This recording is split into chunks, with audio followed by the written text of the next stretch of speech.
teka lang.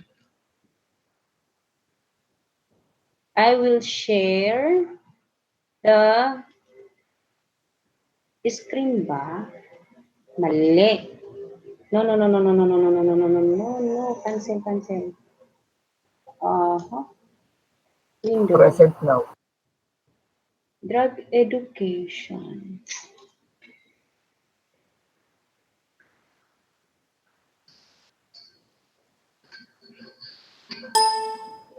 $62 kaya kayo dito sa drugs. Ang lumalabas dito ay 50 o 49 kasi pang 50 ako.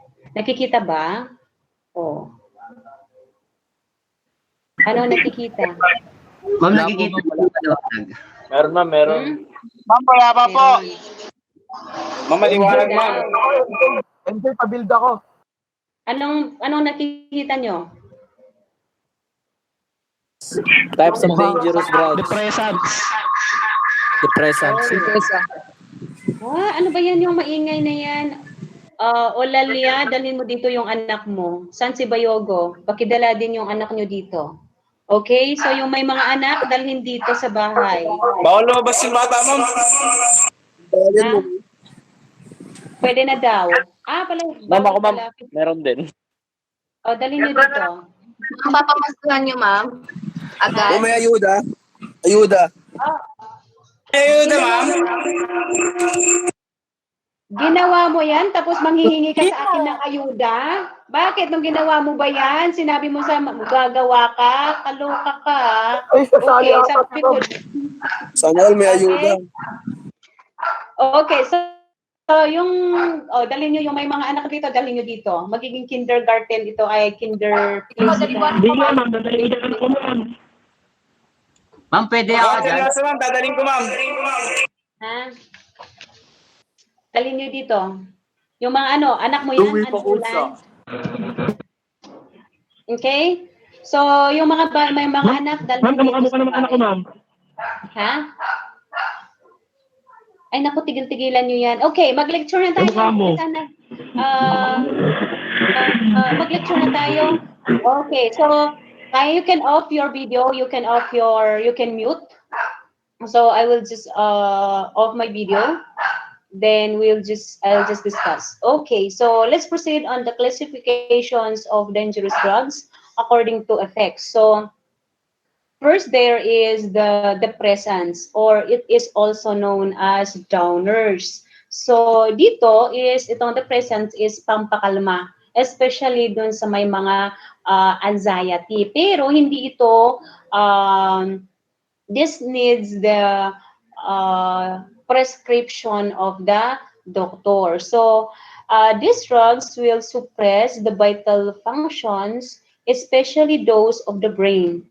Or the central nervous systems, which resulting to the impairment of judgment, or the hearing loss, speech and muscular coordination.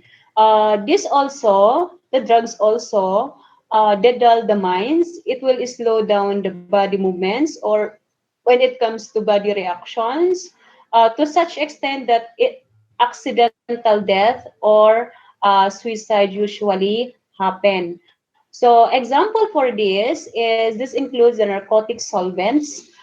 These drugs, which is taken generally, decrease both when it comes to mental and also including the physical activities of the body.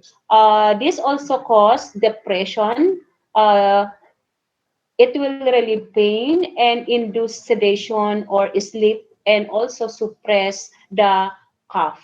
So there are types of depressants, which is first there is the narcotics. So kung titingnan niyo yung depressant, ang dami, it's either in capsule, it's either in powder, or it's either in liquid form.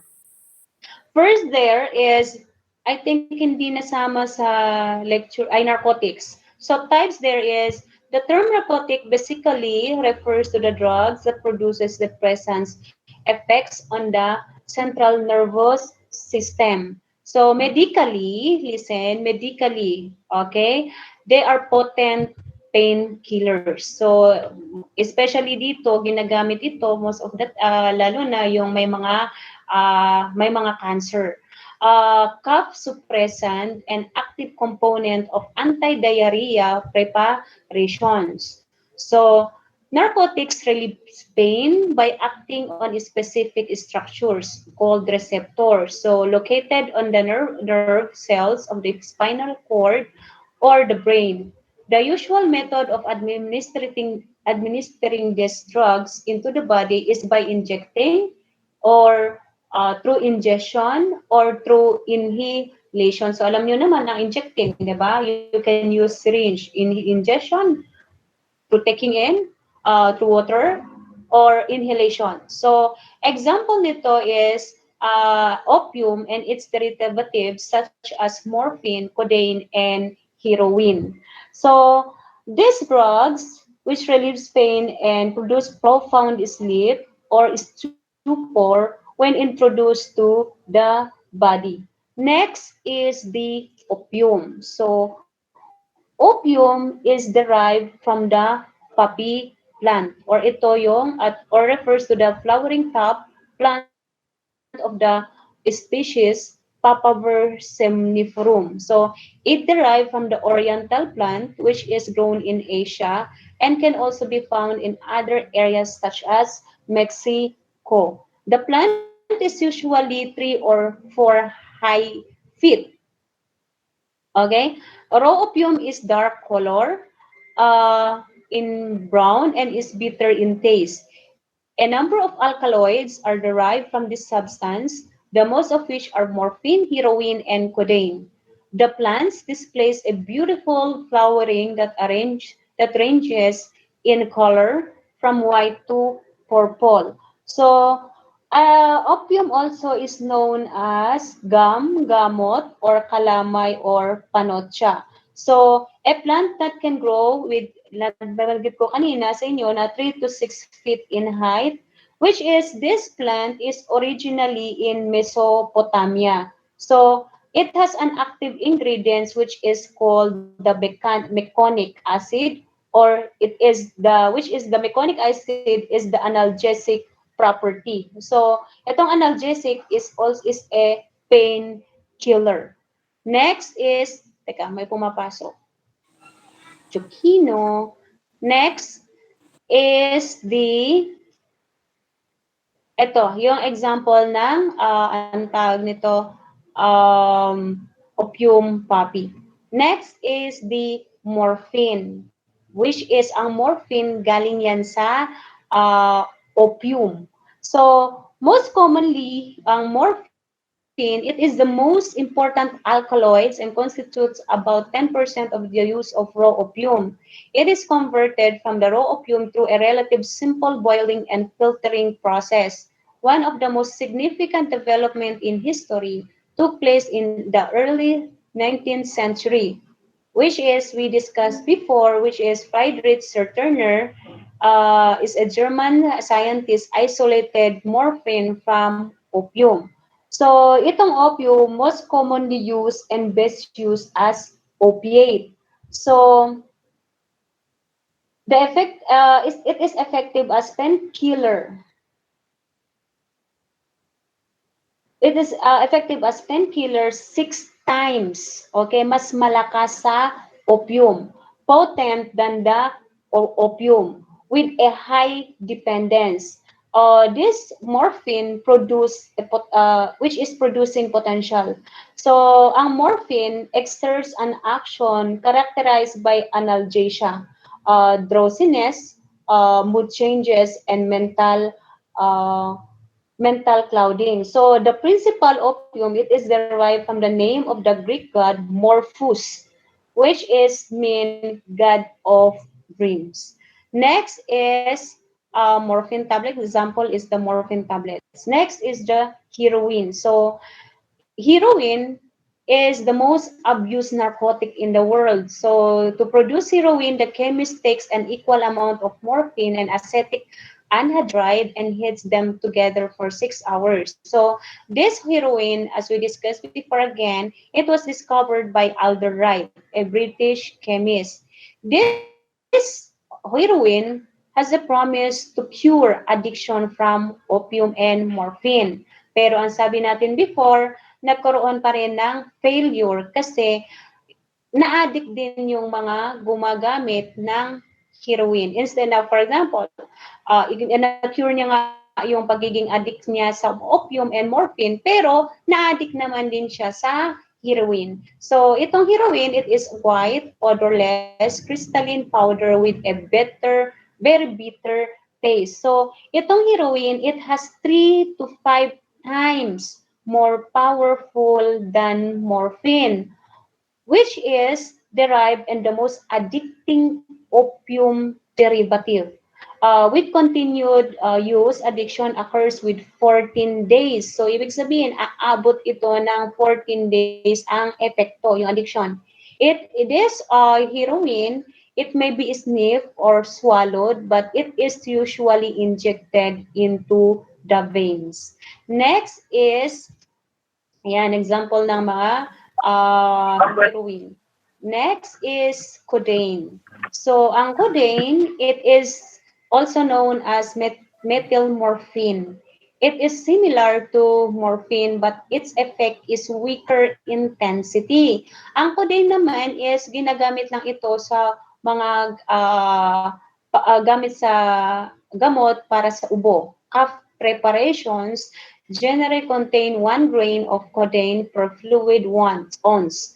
It is also available in tablet or powder form. It was isolated from morphine in the 1832. So, ang codeine, derivative of morphine. So, commonly available in, like I said, cough preparations. So, these cough medicines have been widely abused by the youth.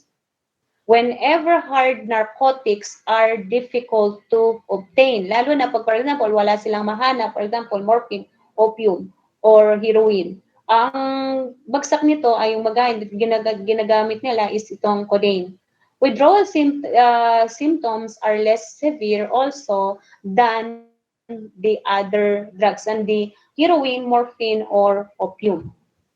Next is methadone. So, methadone and Demerol is the same. There is still common as synthetic narcotic use as treatment of heroin dependence but also fall into abuse. Supposedly, itong methadone, diba, to cure the addiction of heroin. But still, nagbagsak din is nagkaroon din siya ng abuse, itong methadone. Other than methadone, other most commonly known as synthetic opiate substitutes are meperidine or Demerol and Darbon. So this Demerol and methadone is commonly synthetic drugs with morphine like effects. So pareho yung parang kumbaga, parang pareho sila ng effects doon sa morphine. Demerol is widely used as a painkiller, especially those who are giving childbirth. While methadone, it is the drug of choice in the withdrawal treatment of heroin, dependence since it relieves the physical craving for the heroin. So, tinatanggal niya yung pag-crave sa heroin, but still, it will fall into the abuse of the methadone.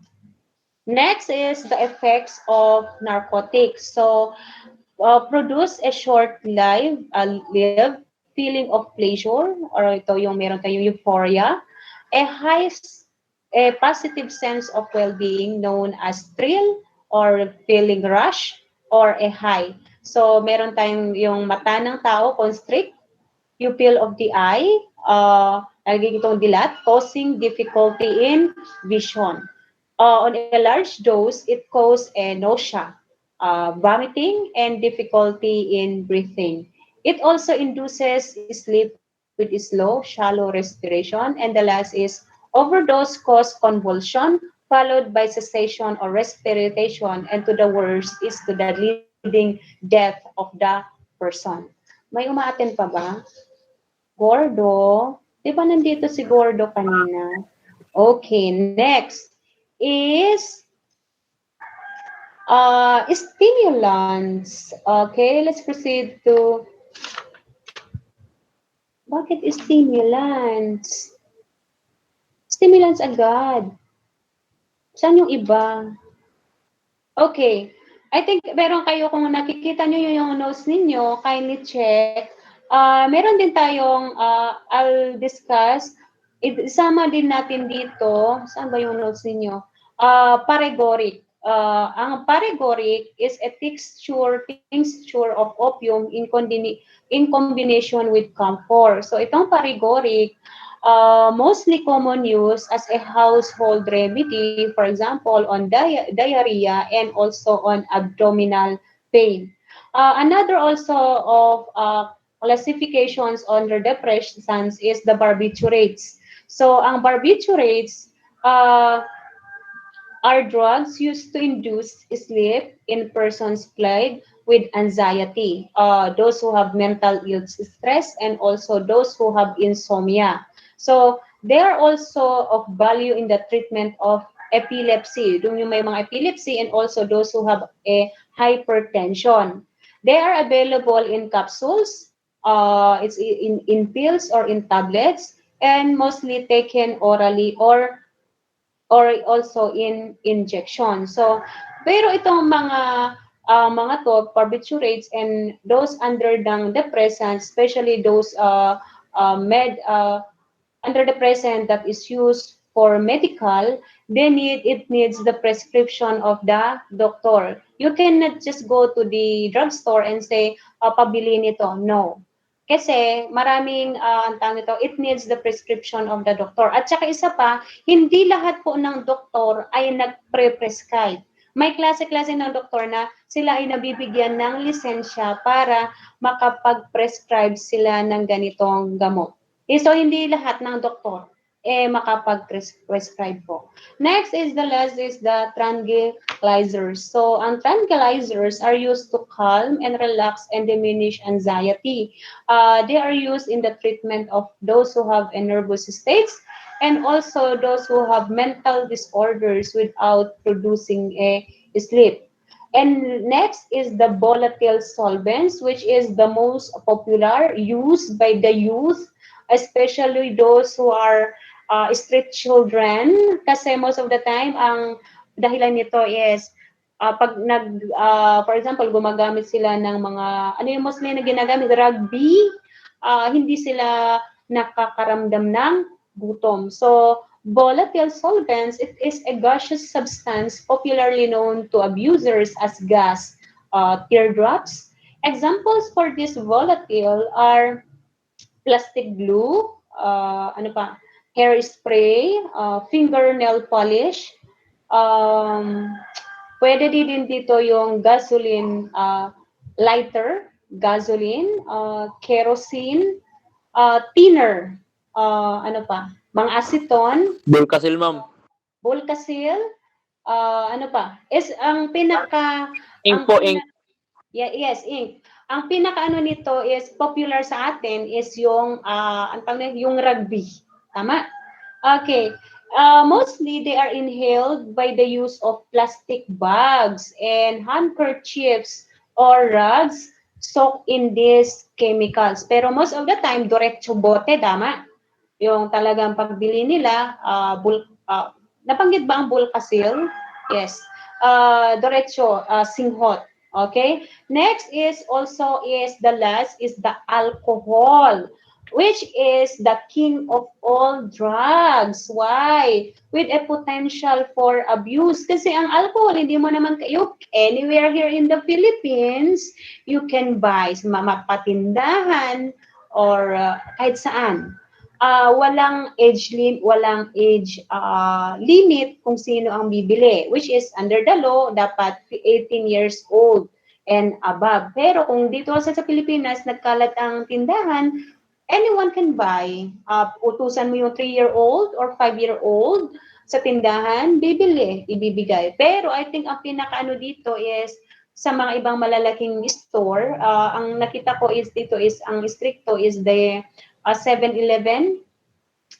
Pag nakita kang parang hindi ka 18 years old, tatanungin ka yung ID mo. But not that as much strict, katulad sa ibang bansa na kailangan talaga na 18 years and above ka bago ka makabili ng alcohol.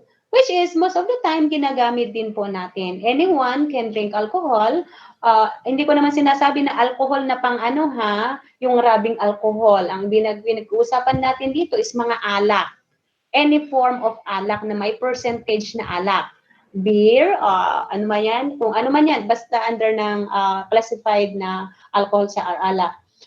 Which is this alcohol, mostly wide use, socially accepted, and worldwide. In the field of medicine, it is valuable as disinfectant, as an external remedy for reducing high fever among children, as also you can use as preservative and solvent for pharmaceutical preparation like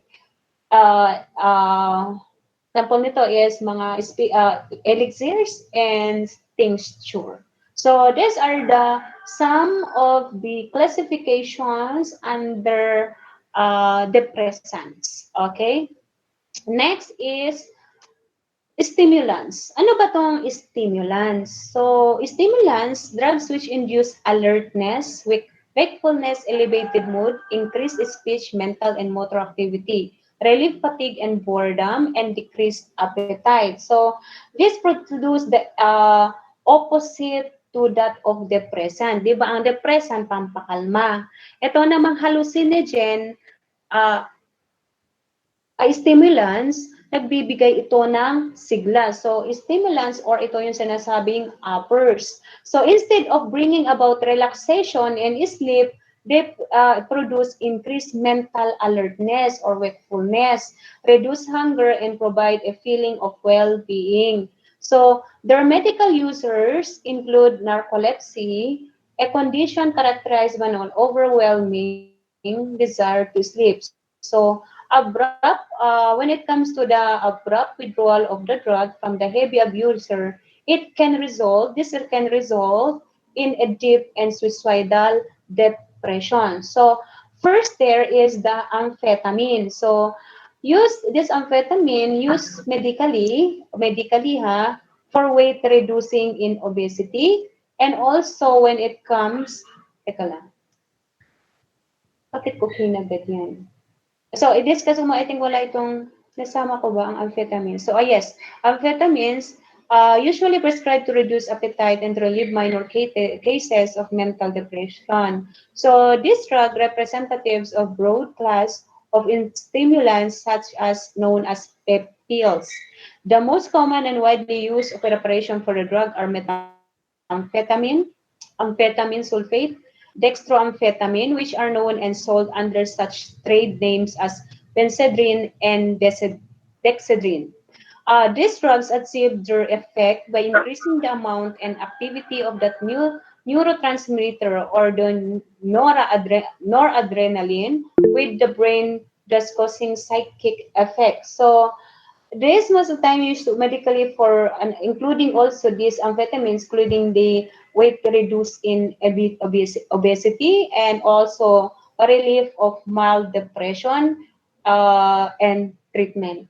Next is yung cocaine. So, ang cocaine, the drug taken from the coca bush. Teka lang, mali yung spelling nito. Ayusin ko ha.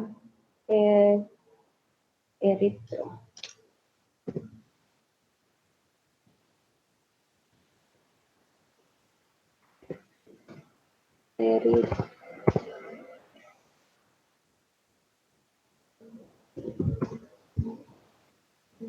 Erythroxylone.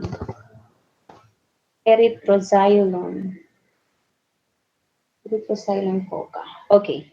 So, itong cocaine, the drug taken from the coca bush, which erythroxylone coca, which is usually grows in South America. So cocaine in its pure form is also white and made up of shiny, colorless crystal and understandably cold as snow in the junkie jargon. It is one of the strongest short-acting stimulants. So this is injected. Itong cocaine mostly grows in South America. So you cannot find this in the other countries. For example, dito sa Pilipinas, wala po. Or in Asia. Might be some part kung may, for example, yung iba kasi, di ba high-tech na ngayon, gumagamit sila ng mga um, ang tawag nito? Di ba dito sa Marikina, di ba gumamit sila ng UV rays ba yon? Yung ginamit nila sa isang kwarto. So ngayon, high-tech na ngayon kasi ang panahon. So gumagamit sila ng mga special na technology para lang makapag-produce. Pero mostly itong cocaine or itong coca bush, which is kung saan manggagaling ng cocaine, mostly nakikita ito or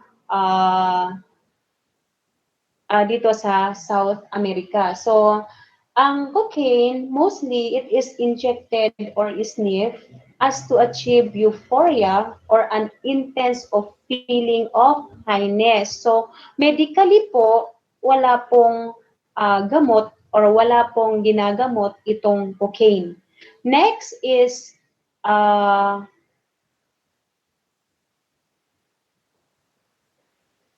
ecstasy. So next is methylene dioxymethamphetamine. It is known as ecstasy. It is a white, yellow, or brown in color with bitter taste and comes in the form of either tablet, capsule, or powder. Its tablet form comes in various design and shapes, hence it is dubbed as designer drug. So, designer drug. So, ibig sabihin, ang daming shapes. Okay, so kung yung isa gusto niyang star or isang bilog or any forms. Okay, nasa manufacturer yon. It was first became popular in the US as recreational drug. Followed later by European, pakimute, and eventually gained popularity.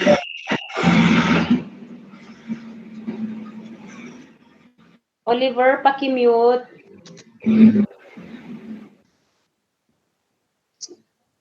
Yung mga iba, pakimute po. Ang lakas po ng ang ano ninyo. Next. Okay. So, itong ecstasy or methylene dioxymethamphetamine or MDMA, wala pong ang tawag nito medical use or medical usage. Ito ay mostly is for ang tawag nito recreational. This MDMA or ecstasy is a recreational use. So it was first became popular in the US as a recreational drug, followed later by European and eventually gained popularity. In other parts of the world, including the Philippines, owing to its expensiveness, most abusers are categorized among the elites, UPs, young urban professional, and nocturnal party goers. So, ito kasing, itong ecstasy, mahal. So, ang mga katulad ng mga mahihirap, hindi kaya nitong bilhin. So, most of the time, ang gumagamit nito is yung mga high professionals, yung mga rich kid, mga mayayaman. Okay? So, kung isa man sa inyo, sa atin, ay gumagamit nito or gumagamit ng mga illegal na droga, ay hindi niya kaya. Lalo na pag estudyante ng PLMAR. Tama po ba? Kaya hinto-hinto nyo yan. Okay? Bayogo. Hinto-hinto nyo yan ha. Wala kayong mapapala. Next is methamphetamine hydrochloride or ito commonly known as shabu. So it is a white odorless as crystalline powder with bitter taste. It is known as poor man's cocaine. It is considered as the most abused stimulant in the Philippines. So At present, this chemical has no known medically acceptable use. Why?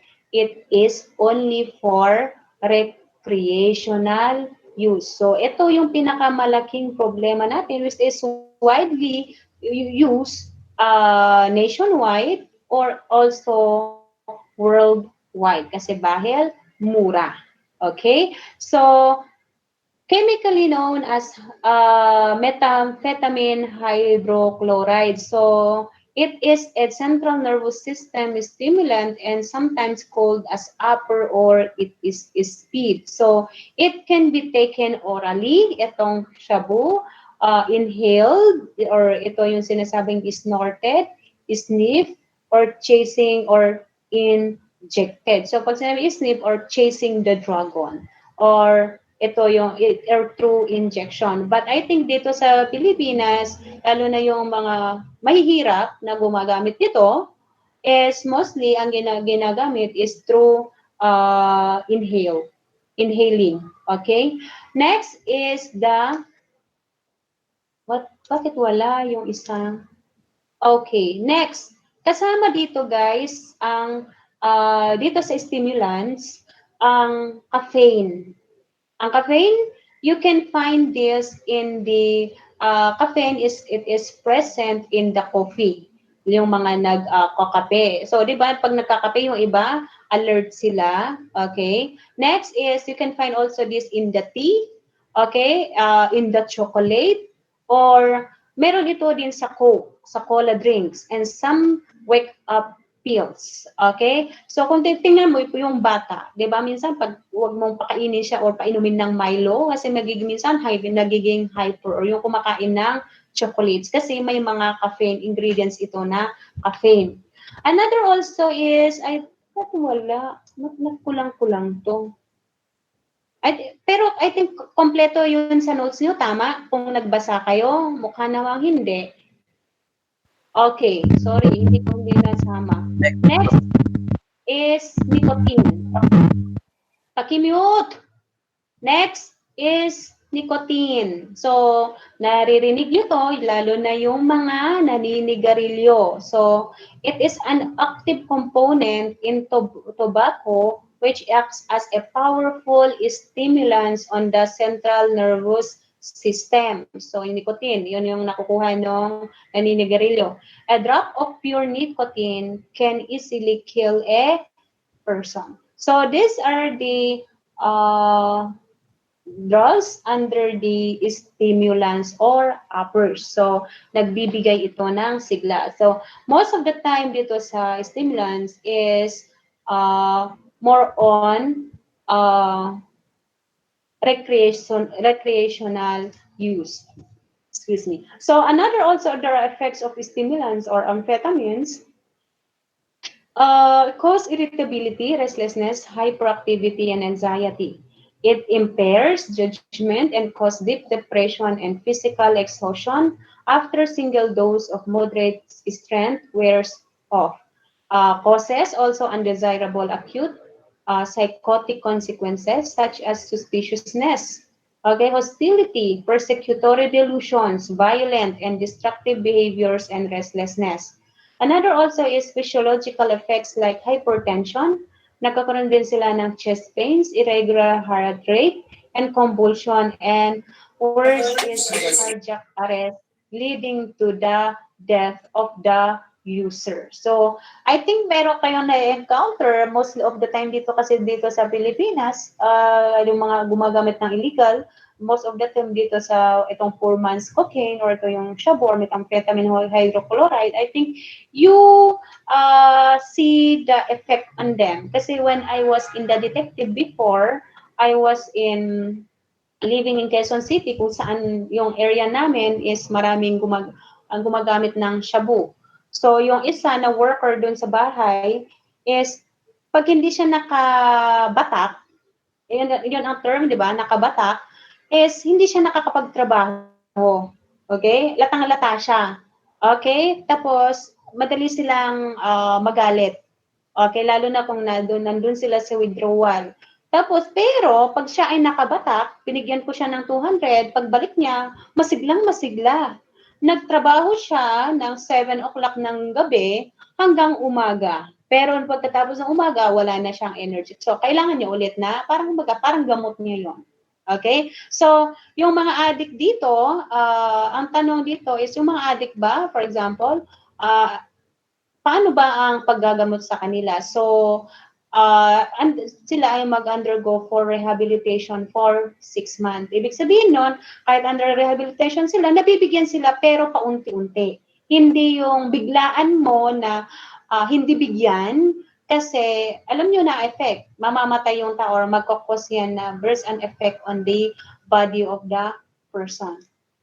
Next, the last is the hallucinogens or the psychedelics. So, ang psychedelics,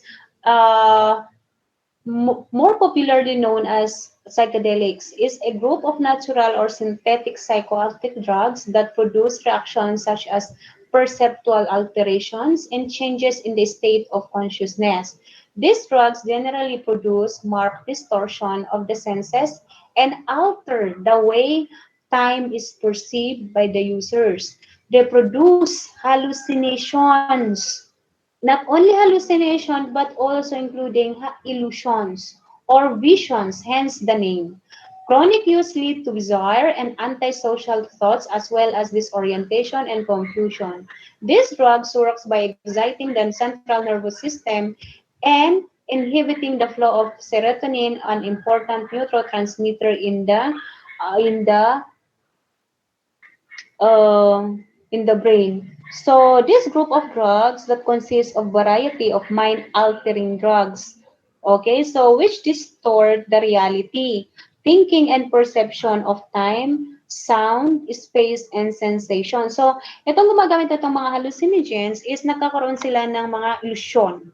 For example, nakakarinig sila ng mga sounds na wala namang naririnig yung mga normal na tao. Nakakakita sila ng mga kakaiba na wala namang nakikita ng mga kasama nila. For example, yung mga hindi gumagamit. So, this user's experiences hallucinations or ito yung false perceptions which at time can be strange. So, the person has trips by being exhilarating or terrifying, good or bad. So maybe this may also dislocate his consciousness and change his moods, thinking, and concept of self. So meron tayong mga common types of hallucinogens. So which is the lysergic acid or LSD. Teka, lakyan ko. So, ang lysergic acid is a compound produced from lysergic acid or a crystalline substance derived from the fungus or ito yung Claviceps purpurea, which infects wheat. It was discovered by Dr. Hoffman while working in a Swiss pharmaceutical company. Known on the street as acid, it is best known and most potent hallucinogen. So, this lysergic acid or LSD, it is a drug which is the most powerful of the psychedelics, which abstains from the ergot. So, you need to take down. So, nagagaling ito sa ergot, a fungus that attacks ripe kernels. So, ang LSD is 1,000 times more powerful than marijuana. So, as supply large enough for a trip can be taken from the glue on the flap of the envelope from the face of a postage stamp or from the hidden areas inside one's clothes. So, ang LSD, it causes a perceptual change so that the user sees colors, shapes, or objects more intensely than normal and may have a hallucination of things that are not real. So, for example, to a person, real objects seem to change, parang kumbaga, dun sa tao nagte-take ng LSD, nagbabago ang kanyang tingin sa isang object. For example, ang isang tao na gumamit nitong LSD, ang tingin niya sa isang building ay nagkakaroon ng crack or kumbaga nagko-collapse. Okay? So, for example, gumamit ka ng LSD, pumunta ka sa PLMAR, nakita mo ang PLMAR para siyang nagka-crack or yung alam mo yung bumubuho. Okay? Which is naman yung kasama mo, which is hindi niyon ang tingin. So, another also is a person may experiences frequent desire or nagkakaroon siya ng hallucinations, loss of special perceptions. Meron din siyang personality diffusion and changes in values. So, usually, those users of this LSD perceive distortion of time. So, colors, when it comes to sounds and also to the depth. Next is this LSD users experience also scent, music and sound in colors. So, ibig sabihin, naghahallucinate yung tao. Walang, for example, yung normal compared dun sa gumagamit is there's a big difference. Next is mescaline. So, ang mescaline is a K or STP, which stands for serenity, tranquility, peace. A drug derived from the dried tabs of the peyote cactus. A small cactus native, which is, you can found this in Mexico. So, ang mescaline, it is an alkaloid hallucinogen extracted from peyote cactus and can also be synthesized in the laboratory. So, it produces less nausea than peyote. This also shows effects resembling or may pagkapareho ito sa LSD. Although it is milder in nature. So, ang mescaline, 1 to 2 hours after the drug is taken in liquid or in powder form, delusions begin. Nagkakaroon ng mag-umpisa ng kanyang delusions, magka-umpisa ang kanyang delusions. So, optical hallucinations follow one upon other in a rapid succession. So, these are accompanied by imperfect coordination and also including the perception with sensation of impeded some motions and mark sense that time is still standing. So, ang mescaline does not cause any physical dependence. So, next is psilocybin. It is a hallucinogenic compound obtained in a mushroom called Psilocybe mexicana. So, this hallucinogenic alkaloid from small Mexican mushrooms are used by Mexican Indians today. So, ginagamit nila to. These mushrooms induce including nausea, pwede dito ang nausea, muscular relaxation. Nagkakaroon din ito ng mood changes with visions of bright colors and also including the shapes and other hallucinations. Kasi ang paggamit naman kasi po dito is hindi po pare-pareho or pantay-pantay yung effect. Might be yung isa ganyan ang pero most of the time ito yung mga yung nabanggit natin na-experience nila. Another also effects is this psilocybin, it may last for 4 hours to 5 hours and later may be followed by depressions, yung pawala na, nakakaroon ng laziness, nakakaroon ng complete loss of time and space perception.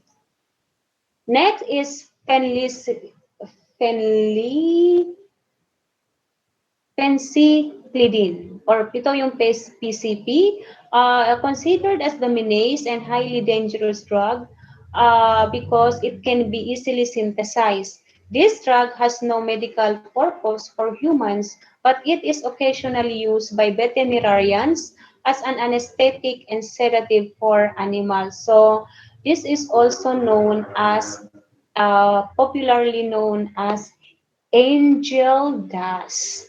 Next is the marijuana. So marijuana is, we discussed before, that we are the second largest producer next to Mexico. So marijuana or cannabis sativa, okay, marijuana is a Mexican term meaning pressurable filling. It is a mixed preparation of flowering tops, leaves, seeds, and stems of the hemp plant. The plant may be grown from 3 to 10 in feet high.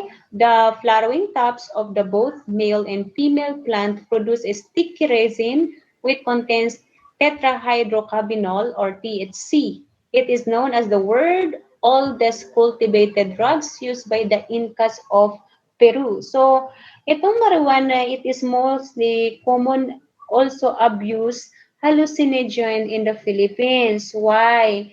Because it can be grown extensively in the country. So as you can see, number one producer is in the Cordillera because of the weather. Pero ngayon nga, if you heard a news here in Marikina, yung nahuli, gumamit siya ng mga special effects ng lights para mabuhay siya sa loob ng kanyang sa bahay, I think.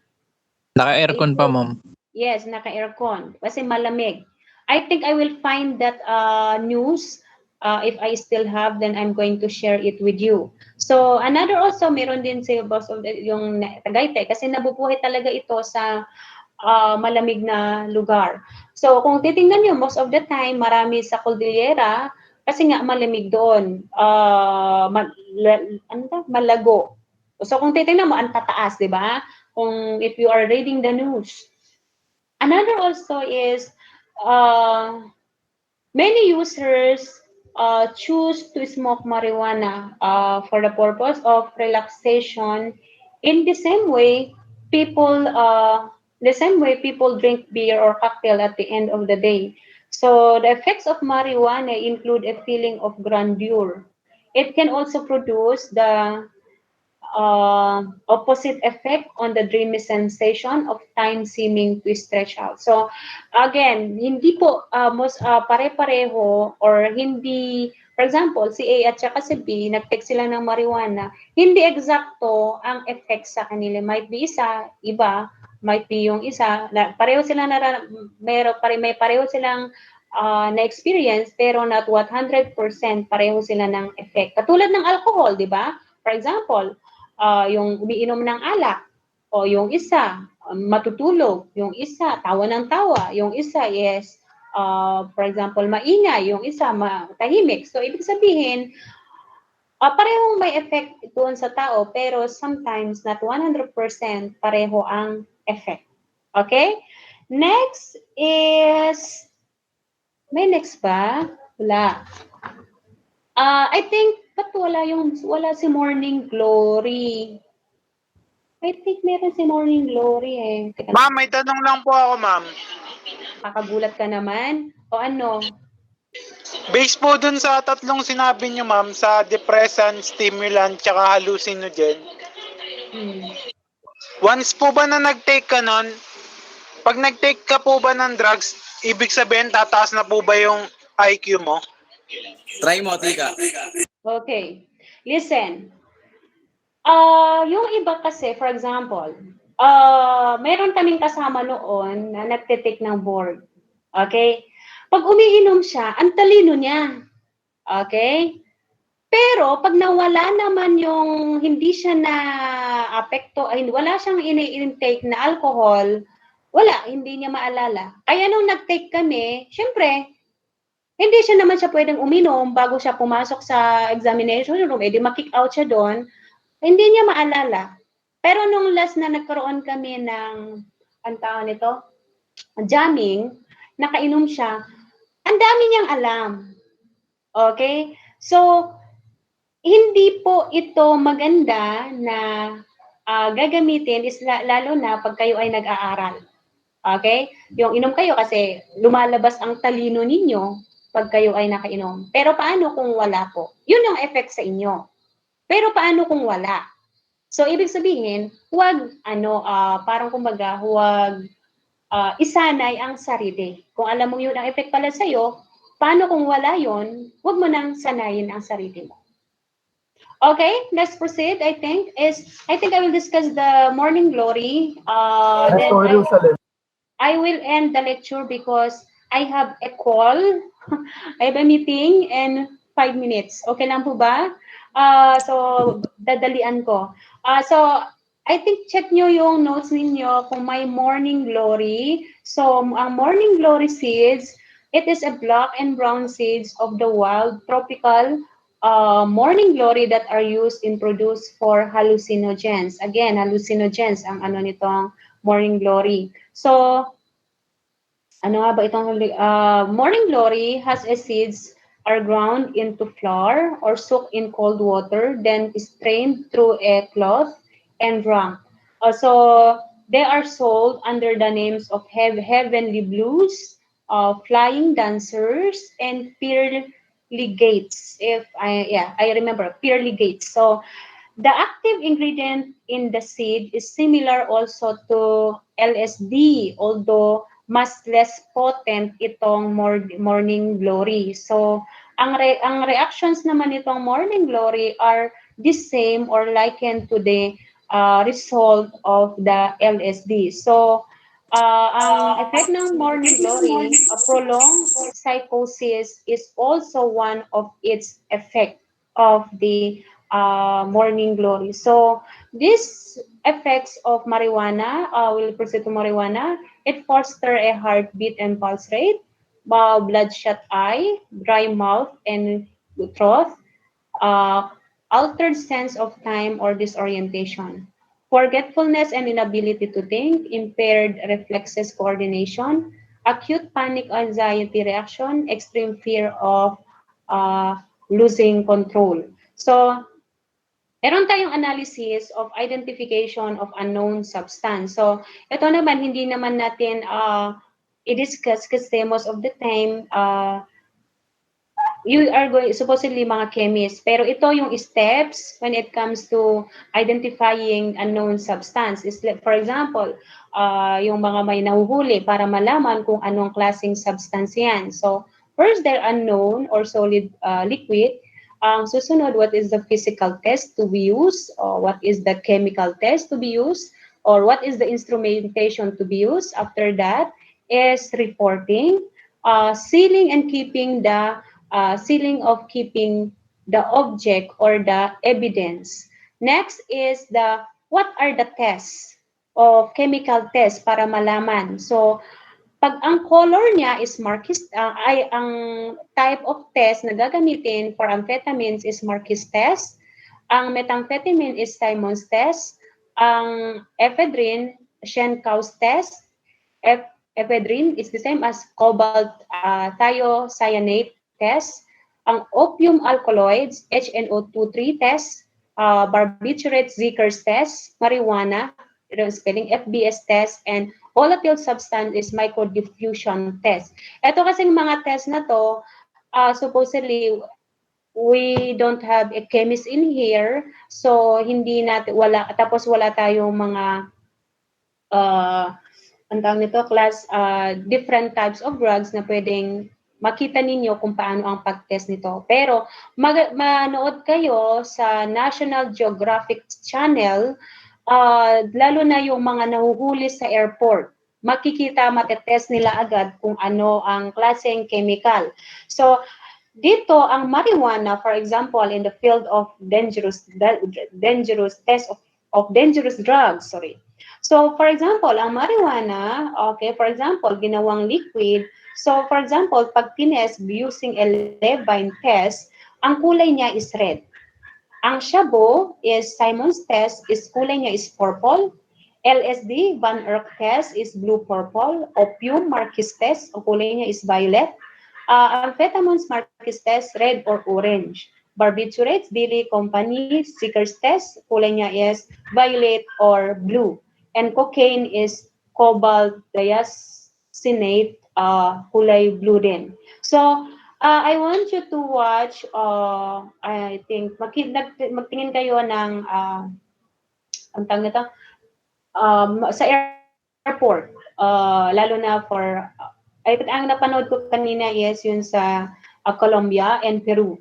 So, tingnan niyo doon yung mga paano nila i-check or yung mga police, airport police, paano nila ma-identify yung mga luggage na may mga klase-klase ng drugs. Kung paano na, for example, yung isa ay nilagay sa liquid, for example, sa Coke.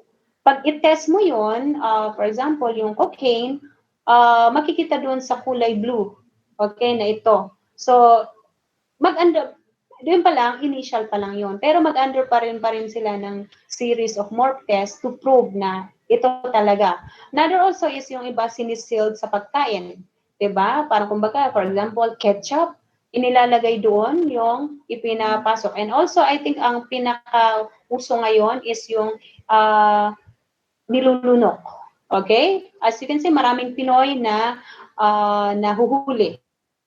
Okay? So, parang drug these mule. are the examples. Yeah, drug mule. Okay? So, I want you to, at least you have a background or you have an idea kung ano yung mga klase-klaseng drugs. Marami pong klase ng droga ngayon. Kung if magre-research kayo, marami. Minsan mga pinaghalo-halo yung effect. Okay? Ay pinaghalo-halo yung mga drugs. So, para magbigay pa ng more effect dun sa tao. So, ang exam ninyo is hanggang dito. Okay? Hanggang dito yung exam. Another also for info, ito at saka ito, kasama yan sa board exam. Lumalabas most of the time ito sa board exam. Kasi during my time, ito yung marijuana, itong Duquinoy Levine's test, lumabas ito. Tapos, 4 na to na choices, mali-mali pa yung spelling, yung 3. So, talagang you need to know pare-pareho tayong hindi masyado sa spelling, so you need to know the spelling. Okay? At saka itong lumabas yung red. Tapos, itong cocaine, kung anong kulay pag nag-test ng cocaine. Okay? So, see you on Wednesday. Wednesday pa tayo? Friday, tama? Friday, ma'am. Friday. Okay. So, Olaya, trip to Jerusalem. okay. So, see you on Friday. Pakiayos po, listen, pakiayos po yung, ang tawag nito? Pakiayos po yung mga ano ninyo, yung connection ninyo. Kasi nga, magpapa-exam po ako. Hindi po pwede na sabihin na, ma'am, paano yun? Nagkaroon ng tapos yung iba, hindi naman. So, pakiayos naman po, ha? Okay po. So, see you on Friday. I need to rush kasi I have a meeting doon sa ROTC for tomorrow. Okay? So, see you and thank you. Enjoy your midterm review. Kung ayaw ninyong Ma'am, ilang item, ma'am? 50 yung item na 50 items na exam. 50 to Ma'am. 60. Quizzes pa rin ba sa quizzes? I-update ko kayo kung gagamitin natin ay Schoology. I-update ko kayo by Monday. Quizzes na lang, ma'am. Quizzes na lang, ma'am. Quizzes. Sige. Kasi lang, ma'am, mas madali pamilyar. Sanay na po sa quizzes, Yan na ma'am. kami sa quizzes. Quizzes na lang, Pamilya na quizzes. kayo? Sige. Quizzes. Sanay na po sa Oh, quizzes. sige. So, Thank you, guys, ma'am. guys, ayusin ninyo yung, teka lang, sandali. Ayusin ninyo yung connection ninyo, yung mahihinang connection. Pumunta kayo sa bundok kung saan yung may connection. Okay? So, see you and enjoy your weekends. Okay, bye-bye. Thank you, ma'am. Thank you, ma'am. Thank you, ma'am. Thank you, ma'am. Thank you, ma'am.